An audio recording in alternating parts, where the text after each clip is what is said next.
Oi, pessoal! Vamos aprender um pouco mais sobre biologia hoje? Você sabia que podemos relacionar os diferentes níveis de organização biológica, indivíduo, população e espécie, em termos de origem e expressão de variação fenotípica? Para falar mais sobre o assunto, primeiro é preciso entender que os níveis de organização biológica são hierárquicos e vão aumentando conforme o nível de complexidade. Além disso, é importante lembrar que um nível hierárquico sempre inclui o seu anterior. O primeiro degrau dessa hierarquia é constituído pelo indivíduo, o qual é composto por uma ou mais células, sendo assim caracterizado como uni- ou pluricelular, respectivamente. As células que constituem esse indivíduo apresentam uma fita de DNA, o qual é responsável por expressar as características fenotípicas. Mais pra frente, descobriremos que não só o DNA é responsável pela expressão das características como as conhecemos.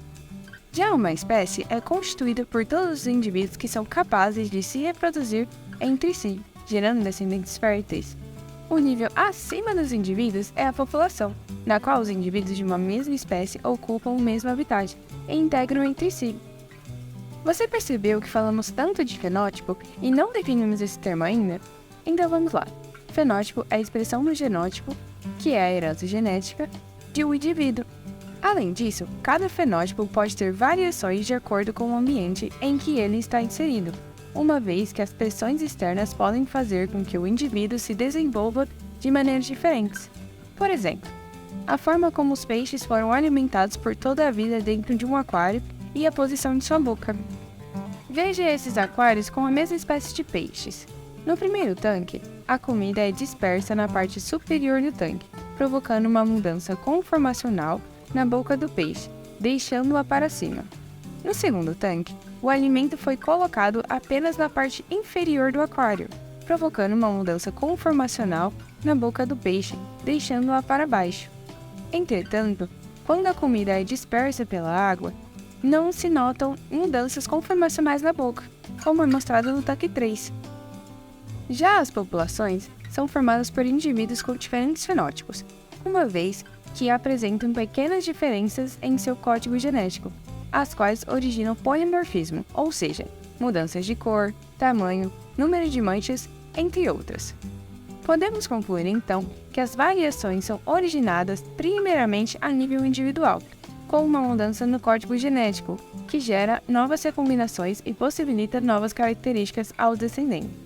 Enquanto a variação fenotípica pode ser observada a nível populacional, uma vez que podem ser notórias as diferenças físicas entre os indivíduos.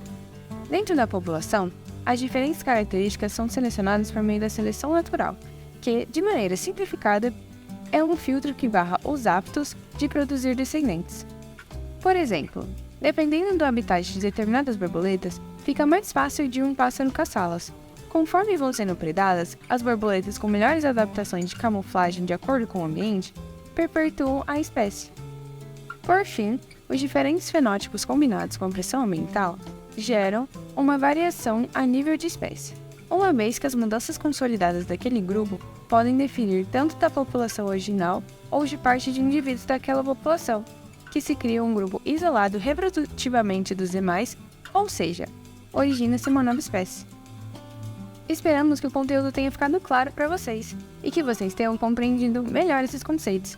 Fazemos parte da turma 60 do curso de Ciências Biológicas da Faculdade de Filosofia, Ciências e Letras da USP de Ribeirão Preto. E os integrantes dos nossos grupos estão listados a seguir. Tchauzinho, bioamigos! A gente se vê daqui a algumas mitoses.